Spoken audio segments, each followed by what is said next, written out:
ത്രിയേക ദൈവത്തിൻ്റെ അതിപരിശുദ്ധ നാമം വാഴ്ത്തപ്പെടുമാറാകട്ടെ. കർത്താവിൽ പ്രിയ വിശ്വാസികളുടെ സമൂഹമേ, നിങ്ങളെ ഏവരെയും ഉയർത്തെഴുന്നേറ്റവനായ കർത്താവായ യേശു ക്രിസ്തുവിന്റെ നാമത്തിൽ പ്രഭാത വചനത്തിലേക്ക് വളരെ വിനീതമായി സ്നേഹത്തോടെ സ്വാഗതം ചെയ്യുന്നു. ഇന്നത്തെ ദിവസത്തിന്റെ പ്രത്യേകത ഉയർപ്പിന് ശേഷമുള്ള 10ാമത്തെ ദിവസം. ഈ മാസത്തെ 14ാമത്തെ ദിവസം, ഈ വർഷത്തെ 104ാമത്തെ ദിവസം. 475ാമത്തെ എപ്പിസോഡ് ഇന്ന് പബ്ലിഷ് ചെയ്യുന്നതിന് വേണ്ടിയിട്ട് ദൈവത്തിൽ ശരണപ്പെടുന്നു.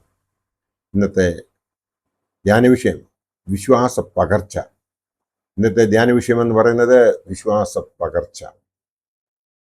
ഇന്ന് ഈ ലോകത്തിൽ ജീവിക്കുന്ന നാം ഏവരും ഫേസ് ചെയ്യുന്നതായ ഏറ്റവും വലിയ വെല്ലുവിളി എന്ന് പറയുന്നത് നമ്മുടെ അടുത്ത തലമുറയ്ക്ക് വേണ്ടിയിട്ട് നമ്മൾ എങ്ങനെ വിശ്വാസം പകർന്നു കൊടുക്കുവാൻ സാധിക്കും എന്നുള്ളതാണ്. ആ വിശ്വാസ പകർച്ചയെക്കുറിച്ച് നാം ശരിയായി മനസ്സിലാക്കണമെന്നുണ്ടെങ്കിൽ നാം വേദപുസ്തകത്തിലേക്ക് ആഴ്ന്നിറങ്ങി നാം പഠിക്കേണ്ടതുണ്ട്. എങ്കിൽ മാത്രമേ അത് നമുക്ക് മനസ്സിലാകുകയുള്ളൂ. അതിന് പ്രകാരം നമുക്ക് മുമ്പോട്ട് നമ്മുടെ പുതിയ തലമുറയെ വിശ്വാസത്തിൽ വളർത്തിയെടുക്കുവാൻ നമുക്ക് സാധിക്കും.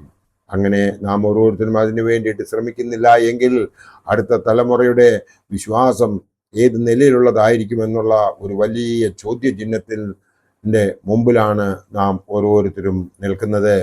ഇന്ന് ബൈബിളിൽ പറയുന്നതായ ഒരു വേദഭാഗം നമുക്ക് നോക്കാം. പരിശുദ്ധനായ പൗലോസ് ശ്ലീഹ തീമോഥെയോസിന് എഴുതിയ 2-ാം ലേഖനം 1-ാം അധ്യായം 5-ാം വാക്യത്തിൽ പറയുന്ന ഒരു വേദഭാഗം. ആ വിശ്വാസം ആദ്യം നിന്റെ വലിയമ്മ ലോവീസിനെയും അമ്മ യുനിക്കയിലും ഉണ്ടായിരുന്നു, നിന്നിലും ഉണ്ടെന്ന് ഞാൻ ഉറച്ചിരിക്കുന്നു. ആ വിശ്വാസം ആദ്യം നിന്റെ വലിയമ്മ ലോവീസിലും അമ്മ യുനിക്കയിലും ഉണ്ടായിരുന്നു, നിന്നിലും ഉണ്ടെന്ന് ഞാൻ ഉറച്ചിരിക്കുന്നു എന്നാണ് തിരുവചനം പറയുന്നത്. തീമോഥെയോസിൽ നിർമ്മല വിശ്വാസം പകർത്തിയ വലിയമ്മ ലോവീസിനെയും അമ്മ യുനിക്കയെയുമാണ് പൗലോസ് അപ്പോസ്തലൻ ഇവിടെ അനുസ്മരിക്കുന്നത്. കുടുംബമാണ് ഒരാളുടെ ആദ്യത്തെ വിദ്യാലയം. അതുതന്നെയാണ് അവന്റെ സർവകലാശാലയും. ആത്മീയതയും നന്മകളും പരസ്പര സ്നേഹവും എല്ലാം അവൻ പഠിക്കുന്നത് അവിടെ നിന്നാണ്. വിശ്വാസ ജീവിതത്തിൽ തലമുറകളെ വളർത്താൻ കഴിയുന്ന പ്രധാന കേന്ദ്രം കുടുംബമാകുന്നതും അതുകൊണ്ടാണ്. വിശ്വാസം തലമുറകളിലേക്ക് പകരപ്പെടുത്തുന്നതിനും വലിയൊരു സുഹൃതം ക്രിസ്തീയ ജീവിതത്തിൽ മറ്റ് ഒന്നുമില്ല എന്ന് നമുക്ക് മനസ്സിലാകും. വിശ്വാസ പകർച്ചയുടെ നിർമ്മലത അമ്മയിൽ നിന്നും വലിയമ്മയിൽ നിന്നും തീമോഥെയോസ് സ്വന്തമാക്കുന്നതായി നാം ഇവിടെ കാണുകയും ചെയ്യുന്നു. ഇസ്രായേൽ ചരിത്രത്തിൽ പലയിടത്തും അഹറോന്റെ കാളക്കുട്ടികൾ ആവർത്തിക്കുന്നുണ്ട്. യഹോവയായ ദൈവത്തെ ഉപേക്ഷിച്ച് അന്യ ദൈവങ്ങളെ ആരാധിക്കുന്ന പ്രലോഭനങ്ങളിലേക്ക് ജനം വഴുതി വീഴുന്നു. അപ്പോഴൊക്കെയും തീഷ്ണതയോടെ അതിനെതിരെ സംസാരിക്കാൻ യോശുവ ധൈര്യം കാണിക്കുന്നു.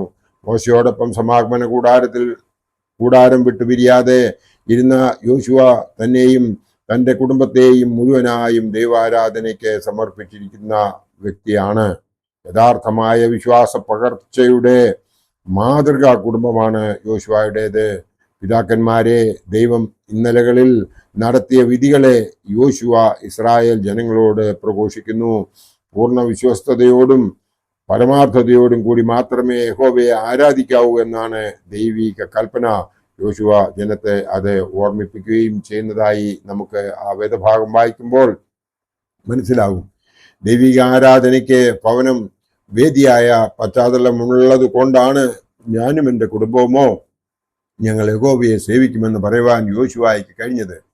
ദൈവ വചനം വായനയിലൂടെയും കുടുംബ പ്രാർത്ഥനകളിലൂടെയും ദൈവസന്നിധിയിലേക്ക് ആകർഷിക്കപ്പെടാൻ കുഞ്ഞുങ്ങൾക്ക് ഉള്ള പരിശീലനം കുടുംബത്തിൽ നിന്ന് തന്നെ ആരംഭിക്കണം. പ്രാർത്ഥനയും ദൈവാരാധനയും കുട്ടികൾക്ക് ഭാരമായി തോന്നരുത്, മറിച്ച് അത് സന്തോഷത്തിന്റെ നിമിഷങ്ങളായിരിക്കണം.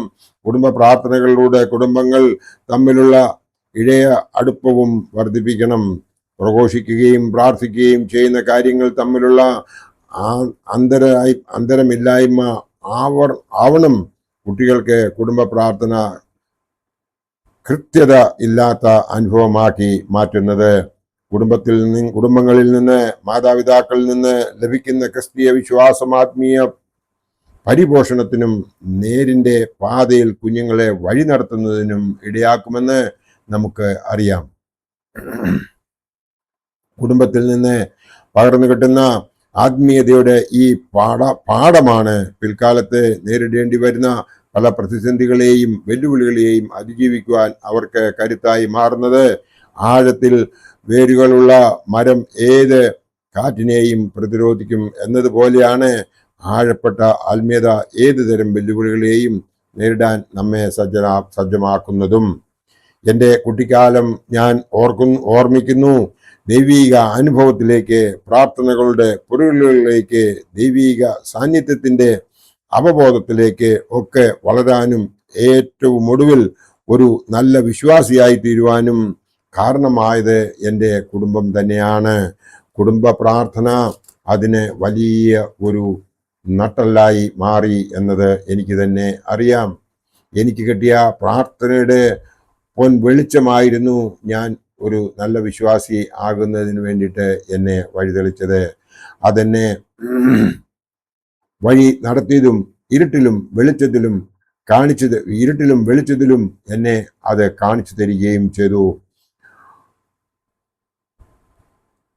ഞാൻ ആർമിയിലായിരുന്ന അവസരത്തിൽ പ്രാർത്ഥന ഇല്ലാതെ ഒരു കാര്യവും ഞാൻ തുടങ്ങുകയില്ലായിരുന്നു.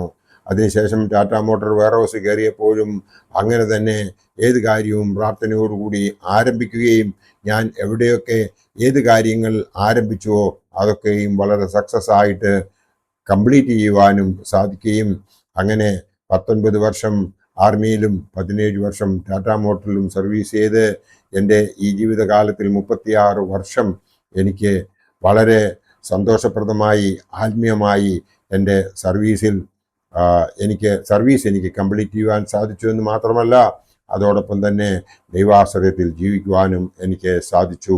അതിന് കാരണം എൻ്റെ ഭവനമാണ്, യാതൊരു സംശയവുമില്ല. അതേസമയം ആത്മീയതയ്ക്ക് വിശുദ്ധമായ ഒരു ജീവിത രീതിയായിരുന്നു കുടുംബത്തിൽ ഉണ്ടായിരുന്നത്. വിപരീതമായ ഒരു ജീവിത രീതിയായിരുന്നു കുടുംബത്തിൽ ഉണ്ടായിരുന്നതെങ്കിൽ ഇന്ന് ഈ അവസ്ഥയിൽ ഞാൻ എത്തുമായിരുന്നോ? സംശയിക്കേണ്ടിയിരിക്കുന്നു. പറഞ്ഞു വരുന്നതിൻ്റെ ചുരുക്കം ഇതാണ്: ഒരാൾ കൈവരിക്കുന്ന ആത്മീയതയുടെ പാഠങ്ങൾക്ക് കുടുംബത്തോടാണ് കടപ്പെട്ടിരിക്കുന്നത്. മാതാപിതാക്കളുടെ സ്നേഹവും വിശ്വാസവും ദൈവീക അവബോധവും കുട്ടികൾക്ക് പ്രചോദനമായി മാറണം. ദൈവീക ആരാധനകളിൽ പങ്കെടുക്കുവാൻ പോകുമ്പോൾ മക്കളെയും കൂടെ കൂട്ടണം. ഇന്നലകളിൽ ദൈവം തങ്ങളെ നടത്തിയ വഴികളെക്കുറിച്ച് അവർക്ക് പറഞ്ഞു കൊടുക്കണം. നീ അവയെ നിന്റെ മക്കൾക്ക് ഉപദേശിച്ചു കൊടുക്കുകയും നീ വീട്ടിലിരിക്കുമ്പോഴും വഴി നടക്കുമ്പോഴും കിടക്കുമ്പോഴും എഴുന്നേൽക്കുമ്പോഴും അവയെക്കുറിച്ച് സംസാരിക്കുകയും വേണം എന്ന് ആവർത്തന പുസ്തകം 6-ാം അധ്യായം 7-ാം വാക്യത്തിലും പറയുന്നുണ്ട്. മക്കൾക്ക് വേണ്ടി നല്ല വിദ്യാഭ്യാസവും നല്ല ജീവിത ചുറ്റുപാടുകളും സാമ്പത്തികവും കരുതി വയ്ക്കുന്നതാണ് നല്ല മാതാപിതാക്കളുടെ ലക്ഷണമെന്ന് ചിലരെങ്കിലും വിചാരിക്കാറുണ്ട്. ഇവയൊന്നും വേണ്ടെന്നല്ല പറയുന്നത്. നല്ല വിദ്യാഭ്യാസവും നല്ല ജീവിത സൗകര്യങ്ങളും മക്കൾക്ക് വേണ്ടത് തന്നെ. നമ്മളുടെ മക്കൾ ദരിദ്രരായി ജീവിക്കുന്നതോ നിരക്ഷരരായി കഴിയുന്നതോ ആരും തന്നെ ഇഷ്ടപ്പെടുന്നില്ലല്ലോ. പക്ഷേ ഇതിനെല്ലാം പുറമെ അവർക്ക് ആദ്യം കൊടുക്കേണ്ടത് ദൈവവിശ്വാസമാണ്. ദൈവവിശ്വാസമില്ലാതെ മറ്റുള്ളതെല്ലാം കൊടുത്താൽ അവയെല്ലാം പാഴായി പോകും. നമുക്കോ അവർക്ക് തന്നെയോ അത് ഉപകരിക്കുകയുമില്ല എന്ന് നമുക്ക് ഏവർക്കും അറിയാം. വർത്തമാനകാലത്തിലെ ചില സെലിബ്രിറ്റികളുടെ മക്കൾ വന്നുപെട്ടിരിക്കുന്ന അപകടത്തെക്കുറിച്ച് ആലോചിച്ചു നോക്കൂ. സുഭിക്ഷതയിൽ വളർത്തപ്പെട്ടവർ അല്ലൽ അറിഞ്ഞില്ലെന്ന് മാത്രമല്ല, ആഡംബരത്തിന്റെ കുറവുകളുമില്ലായിരുന്നു. ലോകം വെച്ച് നീട്ടിയ എല്ലാ സുഖ സൗകര്യങ്ങളും അവർക്ക് നൽകി. പക്ഷെ എല്ലാം നൽകിയപ്പോഴും നൽകേണ്ടത് മാത്രം നൽകിയില്ല, അല്ലെങ്കിൽ നൽകേണ്ടതുപോലെ നൽകിയില്ല. ദൈവത്തെ നല്ല രീതിയിൽ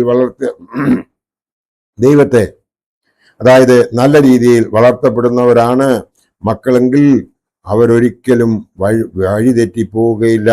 അവർ ദൈവത്തെ അറിഞ്ഞു തന്നെ ജീവിക്കും. ഇനി തെറ്റിയാൽ തന്നെ അവർ തിരിച്ചു വരാതിരിക്കുകയുമില്ല.